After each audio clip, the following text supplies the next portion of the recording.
গোয়েন্দা সংস্থা 5 তারিখের পর থেকে দেশে নানাভাবে একটা সাম্প্রদায়িক দাঙ্গা বাঁধানোর চেষ্টা চালিয়ে যাচ্ছেন, যেটাকে কেন্দ্র করে বাংলাদেশে একটা সামরিক অভিযান চালানো যায়। এই দাঙ্গা বাঁধাতে ভারতীয় গোয়েন্দারা আওয়ামী লীগ, হিন্দু এবং ইসকনকে কিভাবে ব্যবহার করছে সেই পরিকল্পনার ছক এখন বাংলাদেশি গোয়েন্দাদের হাতে। একটি গোয়েন্দা সংস্থা থেকে যেসব তথ্য আমার কাছে পৌঁছেছে তা রীতিমতো এই দেশের অস্তিত্বের জন্য হুমকি স্বরূপ। আওয়ামী লীগ, হিন্দু আর ভারতের এই চক্রান্ত যদি সঠিকভাবে মোকাবেলা করা না যায় তাহলে অচিরেই বাংলাদেশের অবস্থা হবে হায়দ্রাবাদের মতো। জননেত্রী শেখ হাসিনাকে দেশ থেকে সরে যেতে বাধ্য করেছেন।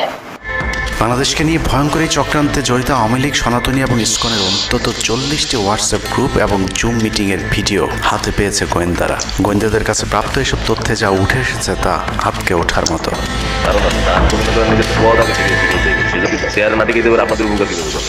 সেনাপ্রধান জামাত হলে এতদিন আওয়ামী লীগ বাইকে ফেলা দিত, ঠিক আছে? এটা তো আমাদেরও আওয়ামী লীগেরও একটা গেম হতে পারে, বলা যায় জামাত শিবিরের উপরে সব চাপা দিতে পারে, এটাও হতে পারে।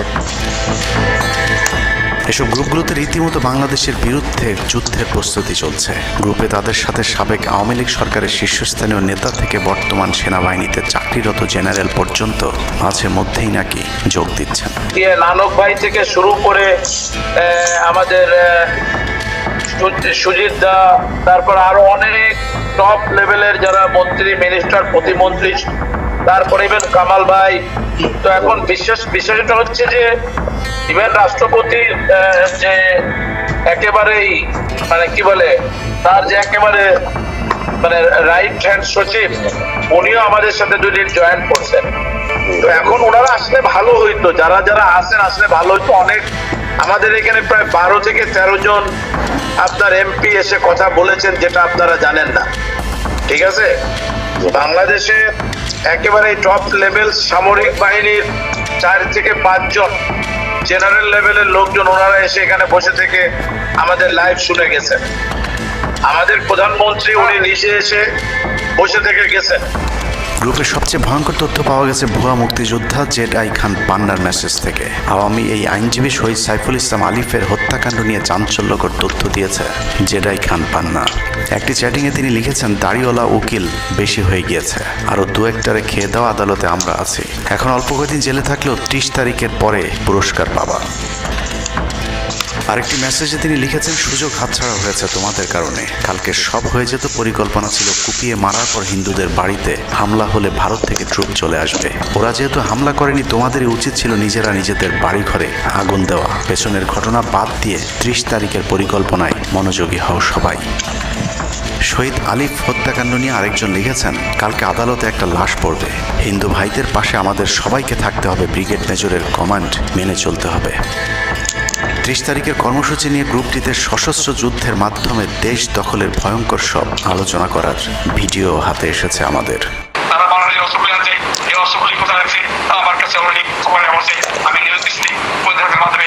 তারা বলেছে 5,000-এর বেশি তারা অস্ত্র আনছে, এবং 60 রাইফেল, 7 রাইফেল আছে, 47 রাইফেল আছে, তাদের কাছে অত্যাধুনিক আছে। আলোচকদের একজন বলছিলেন, সাবেক এবং বর্তমান পুলিশের সমন্বয়ে 1700 অস্ত্রধারী গ্যারিলা প্রস্তুত করা হয়েছে 30 নভেম্বরের জন্য।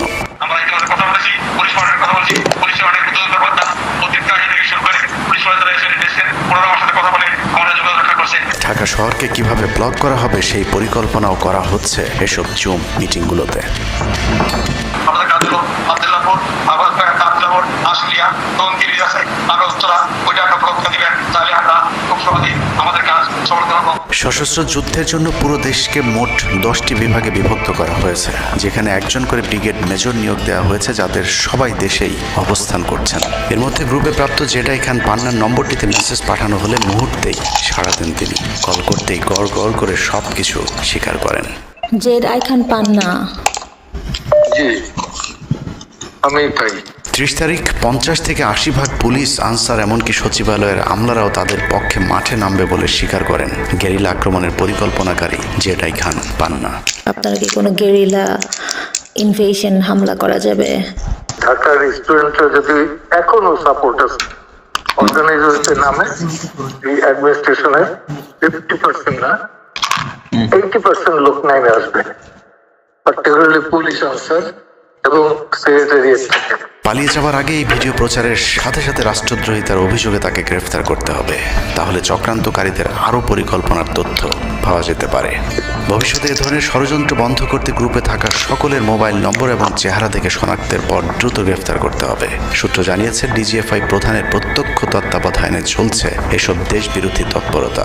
আর্মিকে ম্যাজিস্ট্রেসি পাওয়ার দেয়া হলেও তাদেরকে ক্ষমতা প্রয়োগ করতে দেওয়া হচ্ছে না, যে কারণে আওয়ামী লীগ নেতারা বেশিরভাগ এখনও দেশে থাকলেও তাদেরকে ধরা হচ্ছে না। অতএব সেনাবাহিনীর উচ্চপদস্থ হাসিনাপন্থী অফিসারদেরকে দ্রুত সেনাবাহিনী থেকে সরাতে হবে। 5 তারিখ সেনাপ্রধান যে ভূমিকা রেখেছেন তার জন্য তিনি অবশ্যই প্রশংসার দাবিদার, কিন্তু সেনাপ্রধানকে প্রমাণ করতে হবে তিনি আসলেই নায়ক নাকি খলনায়ক। 5 তারিখের পরেও সেনাবাহিনীর গুরুত্বপূর্ণ পদগুলোতে রদবদল না করা এবং গুম খুনের সাথে জড়িত অফিসারদের বিরুদ্ধে কোনো ব্যবস্থা না নেওয়া সহ বিডিআর হত্যাকাণ্ডের বিষয়ে দৃশ্যমান কোনো পদক্ষেপ না নেওয়া খুবই সন্দেহজনক। সূত্র জানিয়েছে সেনাপ্রধানের স্ত্রীর সাথে প্রতিনিয়ত শেখ হাসিনার যোগাযোগ রয়েছে। অতএব সেনাপ্রধানকে দ্রুত তার